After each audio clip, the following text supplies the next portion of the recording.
എല്ലാവർക്കും സുഖമാണെന്ന് വിശ്വസിക്കുന്നു. റേഷൻ കാർഡുള്ളവർക്ക് ആശ്വാസമാക്കിക്കൊണ്ട് വളരെ പ്രധാനപ്പെട്ട ചില അറിയിപ്പുകളാണ് ഈ ഒരു വീഡിയോയിൽ നിങ്ങളുമായിട്ട് പങ്കുവെക്കുന്നത്. വീഡിയോയുടെ വിശദാംശങ്ങളിലേക്ക് കടക്കുന്ന മുമ്പ് കൂടുതൽ ആളുകളിലേക്ക് ഇൻഫർമേഷൻ എത്താൻ ഷെയർ ചെയ്യുക, ലൈക്ക് ചെയ്യുക, ഫേസ്ബുക്കിലൂടെ കാണുന്ന ആളുകൾ ഫോളോ ചെയ്യുക. വീഡിയോയുടെ വിശദമായ വിവരങ്ങളിലേക്ക് വരാം. സംസ്ഥാനത്ത് ഒഴിവാക്കൽ മാനദണ്ഡങ്ങളിൽ ഉൾപ്പെടാത്ത മുൻഗണനേതര വിഭാഗമായ നീല, വെള്ള റേഷൻ കാർഡിൽ ഉൾപ്പെടുന്നവർക്ക് മുൻഗണന BPL, പിങ്ക് റേഷൻ കാർഡിലേക്ക് മാറുന്നതിന് വേണ്ടി ഓൺലൈൻ അപേക്ഷ ഈ മാസം 31 വരെ നീട്ടിയിട്ടുണ്ട്. അതുകൊണ്ട് തന്നെ ഇനിയും അർഹരായിട്ടുള്ള ആളുകൾ അപേക്ഷ സമർപ്പിച്ചിട്ടില്ല എങ്കിൽ ഉടനെ അപേക്ഷ നൽകണം. ഒഴിവാക്കൽ മാനദണ്ഡം എന്ന് പറഞ്ഞാൽ 1000 സ്ക്വയർ ഫീറ്റ് വീട്, സ്വന്തമായി ആവശ്യത്തിനുള്ള 4 ചക്ര വാഹനം, 1 ഏക്കറിലധികം ഭൂമി, സർക്കാർ അല്ലെങ്കിൽ അർദ്ധ സർക്കാർ ജീവനക്കാരോ പെൻഷൻകാരോ റേഷൻ കാർഡിൽ ഒരംഗമായി ഉണ്ടായിരിക്കൽ, ആദായ നികുതി അടക്കുന്ന ആരെങ്കിലും റേഷൻ കാർഡിൽ ഉണ്ടായിരിക്കൽ, റേഷൻ കാർഡിലെ ഏതെങ്കിലും ഒരു അംഗത്തിന് സ്വകാര്യ സ്ഥാപനങ്ങളിൽ നിന്നോ വിദേശത്തു നിന്നോ 25,000 രൂപക്ക് മുകളിലുള്ള മാസ വരുമാനം ഉണ്ട് എങ്കിലൊന്നും മുൻഗണന റേഷൻ കാർഡിന് അർഹതയില്ല. ഇതിൽ ഉൾപ്പെടാത്തവരാണ് ഒഴിവാക്കൽ മാനദണ്ഡങ്ങളിൽ ഉൾപ്പെടാത്തവർ എന്ന് പറയുന്നത്.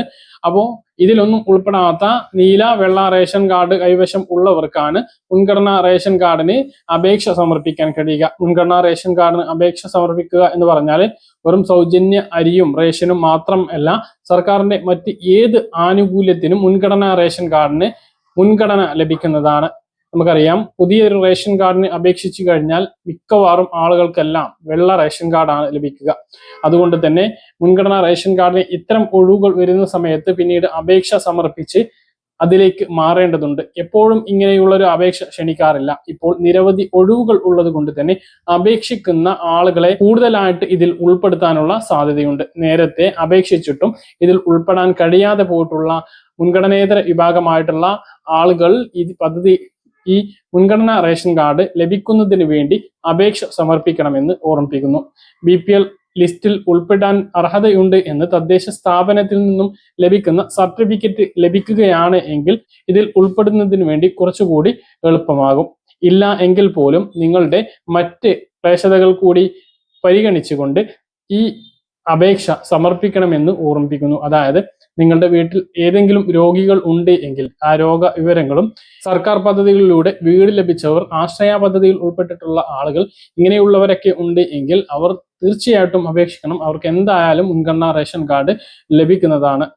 10 ലക്ഷത്തോളം ഒഴിവുകൾ ഉണ്ടായതുകൊണ്ട് തന്നെ അപേക്ഷിക്കുന്നവർക്ക് കൂടുതൽ ഇതിൽ ഉൾപ്പെടാനുള്ള സാധ്യതയുള്ളതിനാൽ അപേക്ഷ ഉടൻ സമർപ്പിക്കാൻ മറക്കരുത്.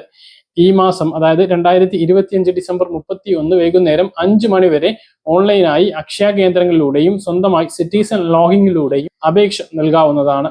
ഈ മുൻഗണനാ റേഷൻ കാർഡ് ലഭിക്കുകയാണ് എങ്കിൽ ഏറ്റവും പ്രധാനപ്പെട്ടത് ആ റേഷൻ കാർഡിൽ ഉൾപ്പെടുന്ന വീട്ടിലെ 35 മുതൽ 60 വയസ്സുവരെയുള്ള സ്ത്രീകൾക്ക് സ്ത്രീ സുരക്ഷാ പെൻഷന് അപേക്ഷ സമർപ്പിക്കാവുന്നതാണ്. ഇതിനു വേണ്ടിയിട്ടുള്ള അപേക്ഷ ഉടനെ ആരംഭിക്കുന്നതുമാണ്. അതുകൊണ്ട് വളരെ പ്രധാനപ്പെട്ട കാര്യമാണ്. അതുകൊണ്ട് തന്നെ മുൻഗണനാ റേഷൻ കാർഡിന് വേണ്ടി ഉടനെ അപേക്ഷ സമർപ്പിക്കുക. മറ്റൊന്ന്, റേഷൻ കാർഡുള്ളവർ ശ്രദ്ധിക്കേണ്ടത്, ഈ മാസത്തെ റേഷൻ ഇനിയും വാങ്ങിയിട്ടില്ലെങ്കിൽ ഉടനെ പോയിട്ട് വാങ്ങണമെന്ന് ഓർമ്മിപ്പിക്കുന്നു. നിരവധി പേരെയാണ് 3 മാസം റേഷൻ വാങ്ങാത്തത് കൊണ്ട് തന്നെ മുൻഗണനാ വിഭാഗമായ മഞ്ഞ, പിങ്ക്, അതുപോലെ തന്നെ സബ്സിഡി വിഭാഗമായ നീല വിഭാഗത്തിൽ നിന്നും വെള്ളയിലേക്ക് മാറ്റിയിട്ടുള്ളത്. ഇങ്ങനെ ഒരു അവസ്ഥ ഉണ്ടാകാതിരിക്കാൻ കഴിഞ്ഞ 2 മാസം വാങ്ങിയിട്ടില്ലെങ്കിൽ തീർച്ചയായിട്ടും ഇനിയുള്ള 15 ദിവസത്തിൽ റേഷൻ വാങ്ങാൻ വേണ്ടി ശ്രദ്ധിക്കുക. മറ്റൊന്ന്, നീല റേഷൻ കാർഡിന് 5 കിലോ സ്പെഷ്യൽ അരിയും വെള്ള റേഷൻ കാർഡിന് 10 കിലോ അരിയും 10 രൂപ 90 പൈസ നിരക്കിൽ ലഭിക്കുന്നതാണ്. അതുപോലെ ഈ മാസം 20 മുതൽ ക്രിസ്മസ്, ന്യൂ ഇയർ ഫെയറുകൾ സപ്ലൈകോ വിപണിയിലൂടെ ആരംഭിക്കുന്നതാണ്. സബ്സിഡി ഇതര സാധനങ്ങൾ വലിയ വിലക്കുറവിൽ ലഭിക്കും. സബ്സിഡി സാധനങ്ങൾ ഉൾപ്പെടെ വാങ്ങുന്നതോടൊപ്പം 20 കിലോ അരി 25 രൂപ നിരക്കിൽ എല്ലാ റേഷൻ കാർഡുള്ളവർക്കും ലഭിക്കുന്നതാണ്. ഇതെല്ലാം കൈപ്പറ്റണമെന്ന് ഓർമ്മിപ്പിക്കുന്നു. പറഞ്ഞ കാര്യങ്ങൾ കൃത്യമായിട്ട് മനസ്സിലാണെന്ന് കരുതുന്നു. ഇതുപോലെ ഇൻഫർമേഷൻ ലഭിക്കാൻ ചാനൽ സബ്സ്ക്രൈബ് ചെയ്യുക, ബെൽ ഐക്കൺ എനേബിൾ ചെയ്ത് വെക്കുക. മറ്റൊരു വീഡിയോയുമായി നമുക്ക് വീണ്ടും കാണാം. ദൂരേക്കും ബൈ.